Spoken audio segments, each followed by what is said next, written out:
What would you do if your neighbor, someone with no real authority but a massive ego, decided they were the law of the land? Worse, what if they were willing to do anything to prove it? The sound of police sirens sliced through the crisp December air, their flashing blue and red lights bouncing off the fresh layer of snow on the street. I stood on my porch, breath fogging in the freezing night, watching as Karen, our self-proclaimed HOA queen, furiously argued with the officers in my driveway. She clutched her clipboard like it was a badge of honor, jabbing it in their direction as she ranted, her voice shrill enough to cut through the holiday cheer. Maggie, my wife, stood beside me, a mug of cocoa cradled in her hands. "She's lost it," she murmured, shaking her head in disbelief. The chaos unfolding in front of me had been building for weeks. It all started when I decided to go all out this Christmas, not just with a few strands of lights, but with the most over-the-top, synchronized, full-blown holiday spectacle this neighborhood had ever seen. It wasn't just about celebrating the season. This past year had been rough for everyone: job losses, health scares, and far too many quiet, lifeless months. People needed a reason to smile, and I was determined to give them one. But Karen didn't see it that way. To her, my dazzling display wasn't a symbol of joy. It was a direct violation of neighborhood standards, a visual atrocity, an assault on the eyes, as she so eloquently put it during one of her many unannounced visits. The first time she confronted me, I was in my driveway, adjusting one of the reindeer figurines when her shadow loomed over me. "You call this festive?" she sneered, waving her clipboard like a judge about to hand down a sentence. "This is obnoxious. People are complaining." I glanced around. A couple of neighbors stood at their windows, smiling. A group of kids ran up the sidewalk, pointing at the synchronized lights, their laughter ringing through the cold night. "People love it," I replied, keeping my tone neutral. "It's bringing the neighborhood together." Karen's lips pressed into a thin, disapproving line. "This is an eyesore. You're violating HOA rules, and I'll make sure you take it down." Now, here's the thing, I wasn't some reckless homeowner ignoring the rules. I had spent weeks combing through the HOA handbook before I put up a single bulb. There was no rule against holiday decorations. Not a single one. "There's nothing in the guidelines that says Christmas lights aren't allowed," I said calmly. Karen's eyes narrowed, her grip tightening on her clipboard. "Not yet," she snapped. And with that, she spun on her heel and stormed back toward her house. That was the moment I should have realized, this wasn't just a petty complaint. This was a declaration of war.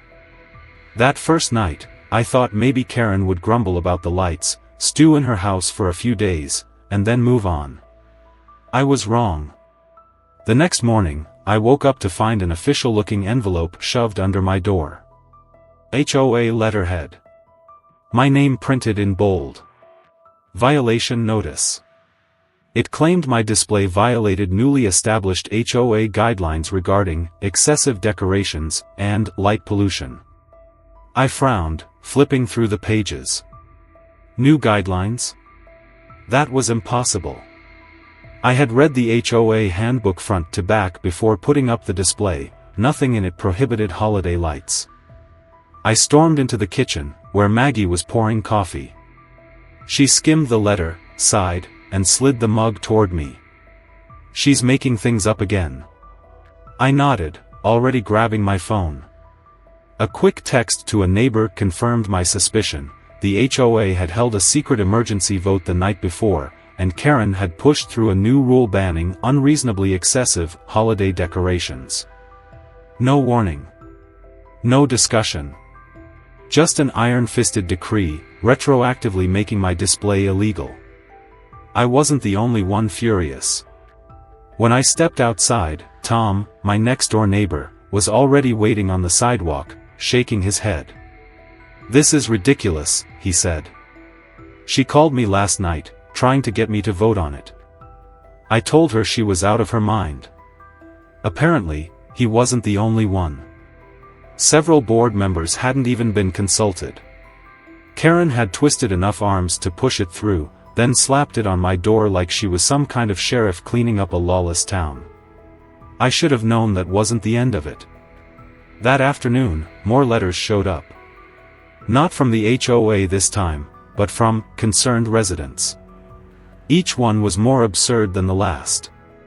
Your lights give my wife migraines. Your music is too loud.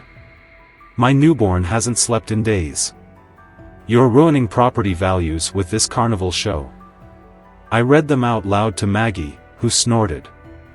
That's funny, she said. Lisa told me just this morning that her toddler falls asleep to the light show every night. Something didn't add up. I knocked on a few doors, casually asking my neighbors if they had any issues with my display. Not one of them had written a complaint. Karen had forged them. She was so desperate to shut me down that she faked complaints from the very people who enjoyed the lights. But the worst was yet to come. The following night, just as the light show was about to start, the entire display suddenly went dark. A murmur rippled through the small crowd gathered on the sidewalk. Kids let out disappointed groans. I jogged to the breaker box, expecting a tripped switch, but everything was fine. The house wasn't out of power. Just the lights. I ran inside and grabbed my phone, dialing the power company. After 20 minutes of automated menus, I finally got an answer. Sir, we received a complaint about an electrical hazard at your address. We had to shut off your secondary circuit for safety reasons. My stomach dropped. Who filed the complaint? A pause. Then, it was submitted online. Name listed. Karen Whitmore. I clenched my jaw. She'd cut my power. Not by tampering with anything herself, no, that would have been too easy to catch. She'd gone the official route, filing a false hazard report to the utility company to sabotage my display. I spent the next 2 hours proving there was no hazard, getting them to restore the circuit. By the time the lights flickered back on, most of the crowd had gone home. The few kids who had stuck around cheered, but it wasn't the same. She'd stolen the magic from the night. I stood on my porch, seething. This wasn't just about holiday decorations anymore. This was personal. And I wasn't going to let her win. The sabotage should have been the breaking point, but Karen was just getting started. The next morning, a fresh HOA violation notice was waiting in my mailbox, this one claiming my synchronized music was a public disturbance and needed to be shut off immediately. The day after that, another letter arrived, this time accusing me of creating a traffic hazard because cars were slowing down to admire the lights. Each complaint was more absurd than the last, piling up like she had a personal vendetta checklist. Maggie watched as I read through them, her fingers tapping against her coffee mug. She's going to push you until you either give up or snap, she said.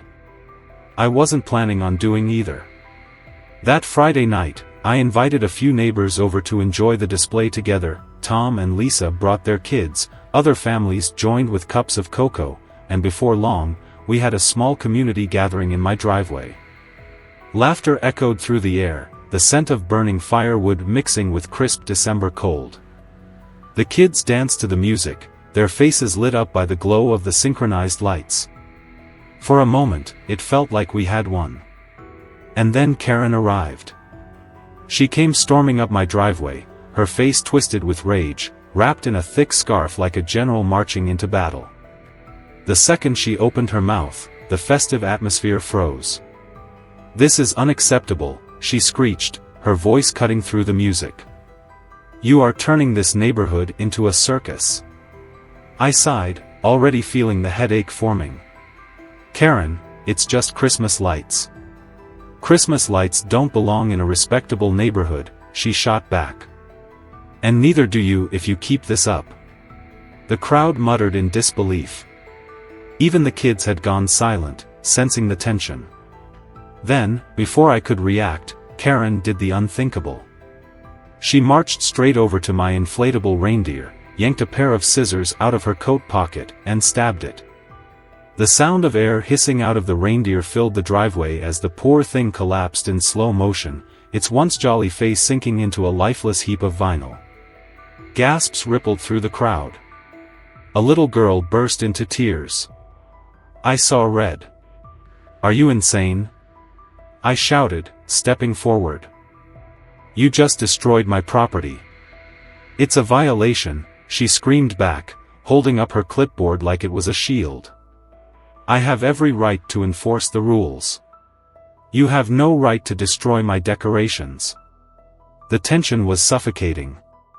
Neighbors had their phones out, recording everything. Karen saw them, but she didn't care. She was too far gone, her righteous fury blinding her to the consequences. "Go ahead. Call the cops," she dared, her face wild. "I'll tell them exactly what's going on here." So I did. The police arrived in minutes. The flashing lights illuminated the wreckage of my poor, deflated reindeer as Karen stood in my driveway, still clutching her clipboard like it held some kind of legal authority. "What seems to be the problem here?" one of the officers asked, glancing between us. Before I could open my mouth, Karen launched into a tirade. "Officer! This man is disrupting the peace of our neighborhood. His display is a clear violation of our HOA rules. And when I tried to enforce them, he became aggressive." I laughed out loud. "That's not what happened," I said firmly, pointing to the crumpled reindeer. "She trespassed onto my property and destroyed my decorations. I've got witnesses. And video." At the mention of video, Karen visibly twitched, but she didn't back down. "I was doing my duty as the HOA president," she snapped. "He's the one violating the rules." The officer sighed, pulling out his notepad. "Ma'am, did you physically damage his property?" Karen's eyes darted to the crowd. Neighbors were holding up their phones, recording every word. For the first time, she hesitated. I was just trying to restore order," she stammered, clearly realizing she was in trouble. "Ma'am, that's not an excuse," the officer said flatly. "This is private property. You have no authority here." Karen's mouth opened and closed like a fish out of water. But the rules. "Whether or not you believe it's excessive," the officer interrupted, **** damaging someone's property is a crime, ***, you can't take the law into your own hands." The murmurs of agreement from the crowd sealed her fate. The officer turned to me. "Do you want to press charges?" I looked at Maggie. She gave me a small nod. "Yes," I said, my voice firm. "She's been harassing us for weeks, and this isn't the first time she's crossed the line." Karen's head snapped up. "You can't press charges. I'm the HOA president." "That doesn't give you immunity," the officer replied dryly. "You damaged property, and there are witnesses." At that moment, Tom stepped forward with his phone. "I've got the whole thing on video," he said. She went straight for the reindeer. The officer took the phone, reviewed the footage briefly, then let out a low whistle. "That's pretty clear-cut," he turned back to Karen. "Ma'am, I'm afraid I have to take you in for property damage and trespassing." The collective gasp from the crowd was almost comical. Karen's face turned bright red. "You can't do this. I'm the victim here." But the officer didn't reply. Moments later, Karen was in the back seat of the squad car, ranting about HOA rules as they drove away. For a moment, the street was silent, as if everyone was processing what had just happened. Then, slowly, someone started clapping.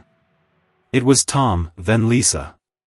Then one by one, the entire crowd joined in, cheering and laughing. "Guess the Grinch won't be stealing Christmas this year," someone joked. I couldn't help but laugh. But deep down, I knew one thing for certain. Karen wasn't done yet. By the next morning, the entire neighborhood was buzzing.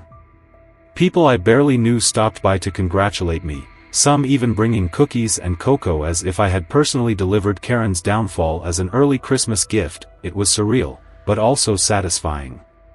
"She's been a nightmare for years," one neighbor muttered, shaking his head as he watched the replay of Karen's meltdown on his phone. "About time someone put her in her place." For the first time in weeks, I let myself relax. Karen was gone, or at least, that's what I wanted to believe. Then, less than 24 hours later, an email from the HOA landed in my inbox. Subject: Emergency HOA Meeting, Neighborhood Disturbances. I could already guess who was behind it. Karen might have been humiliated, but she wasn't the type to go down quietly. Maggie, ever the optimist, tried to see the bright side. "Maybe it's a chance to clear the air," she said, rubbing my shoulder as I scowled at the screen. "If you explain everything, they'll see reason." I wasn't so sure. The meeting was scheduled for the next evening at the community center, and the moment I walked in, I knew this wasn't just about a discussion. The room was packed. At least 20 residents had shown up, some whispering in hushed tones, others watching me like I was some kind of celebrity, or a criminal. And there, at the front of the room, sat Karen. She had changed tactics. Gone was the unhinged fury from the night before. Now, she sat primly in her seat, hands folded, her expression cool and collected. Like she had already won. "We are here to address a serious issue," Karen began, standing with the practiced posture of a politician. "One of our residents has taken it upon themselves to create a disruptive, unsightly, and frankly dangerous holiday display." I blinked. Dangerous?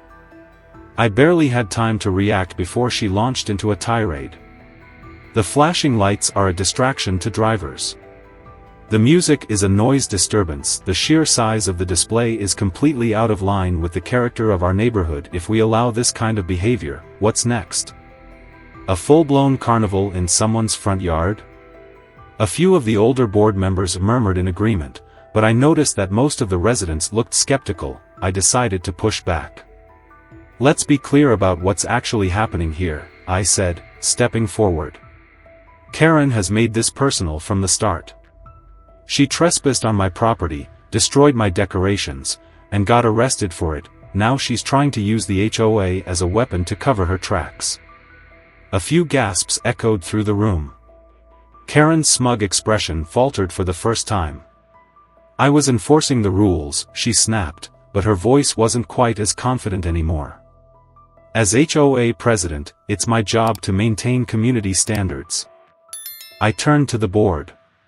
"Enforcing the rules doesn't give her the right to destroy property or harass her neighbors, and if she's so confident that I'm violating the guidelines, why did she have to resort to vandalism?" The room fell silent. People exchanged glances, whispering. Then, one of the board members, an older man named Mr. Harris, cleared his throat. "Is it true that you damaged his decorations, Karen?" Karen hesitated, her jaw tightening. Then, folding her arms, she muttered, "I was provoked. He refused to follow the guidelines, and I." "That's not an excuse," Mr. Harris cut in, his tone stern. "Your role as HOA president doesn't give you unlimited authority. If anything, you should be setting an example." I could see the panic creeping into Karen's expression, the way her fingers curled into fists. But she wasn't done yet. "If you let this stand, it'll set a dangerous precedent," she argued, voice rising again. "The next thing you know, people will be putting up whatever they want, and this neighborhood will fall apart." "This isn't about neighborhood standards," I shot back.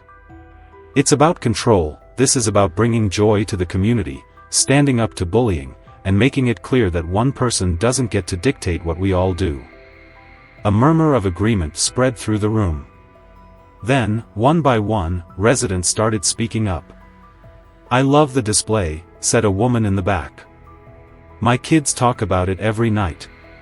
It's the best part of the season. It's festive," a man added. "We've needed something like this to lift everyone's spirits." Karen's face was turning red. For the first time, she looked like she was losing control. Mr. Harris nodded. "It seems the majority of the community supports the display," he said. "Unless there's actual evidence of a rule violation, there's no basis for any further action. Karen shot to her feet. This is outrageous. You're all enabling him to ruin this neighborhood. Mr. Harris sighed.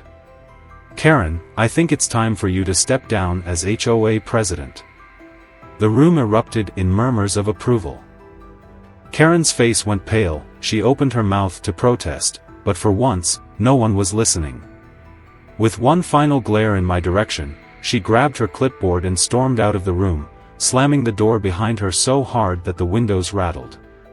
For a moment, everyone sat in stunned silence. Then, slowly, the neighbors began clapping. It started with Mr. Harris, then Lisa, then Tom, and then nearly everyone was on their feet, applauding. I felt relief wash over me, weeks of stress, harassment, and Karen's power trip, finally over, As I walked out, a few neighbors stopped me to shake my hand. She's been on a power trip for years, one man said. It's about time someone stood up to her. Another woman smiled. Your lights are amazing. My kids beg me to drive by your house every night, don't let anyone take that away. By the time I got home, the adrenaline from the meeting had worn off, I sank onto the couch as Maggie handed me a fresh mug of cocoa. I heard you took Karen down, she said, grinning. The neighborhood owes you big time. I glanced outside at my glowing display. Against the fresh snow, it looked brighter than ever. I think this might finally be over, I murmured. But deep down, I knew, Karen wasn't the type to give up that easily, For the first time in weeks, the neighborhood felt peaceful. No HOA letters, no clipboard-wielding patrols, no passive-aggressive complaints disguised as official notices. It was almost too good to be true. And, as it turned out, it was. The morning after the meeting, I stepped outside to admire the display, only to feel my stomach drop. My decorations were trashed. The two remaining inflatables were slashed open, their limp bodies deflated into the snow. Strands of lights had been ripped down, bulbs shattered across the driveway. And right across the chest of my beloved light-up snowman, someone had spray-painted in bold, black letters, HOA rules. I didn't need to guess who had done it. I stormed back inside and pulled up my phone. Thankfully, I had installed security cameras after Karen's first meltdown. My hands tightened into fists as I scrubbed through the footage. And there she was, Karen, creeping onto my property in the dead of night, hoodie pulled over her head, can of spray paint in hand. The video was crystal clear. There was no way she could talk her way out of this. I didn't hesitate. I called the police. Within hours, officers arrived at Karen's house. She didn't come out quietly. She screamed about injustice, about conspiracy, about how she was the real victim. But this time, her tantrum didn't matter. The evidence was airtight, the charges undeniable. The last thing I saw before the patrol car drove off was Karen, red-faced and ranting, finally powerless. The real victory came later that week when the HOA board called an emergency vote. The result was unanimous. Karen was permanently removed from her position. Mr. Harris took over as interim president, and one of his first actions was a public apology. She abused her power, he said. That's not what this community stands for. That weekend, something incredible happened. My neighbors, the same ones Karen claimed were so offended by my lights, came together to help fix the damage. Within hours, the display was back, bigger, brighter, and stronger than before. On Christmas Eve, I stood on my porch, watching families gather in front of my house, kids pointing excitedly at the twinkling lights. Karen had tried to ruin Christmas, but all she had done was bring the neighborhood closer together. As for Karen, she didn't come back. Between the criminal charges and the humiliation of losing everything she had lorded over us for years, she finally got the message. This neighborhood didn't belong to her, it belonged to all of us. But it makes me wonder, How far would some people go just to feel in control? Have you ever dealt with a Karen like this? Share your experiences below. Let's see who had it worse.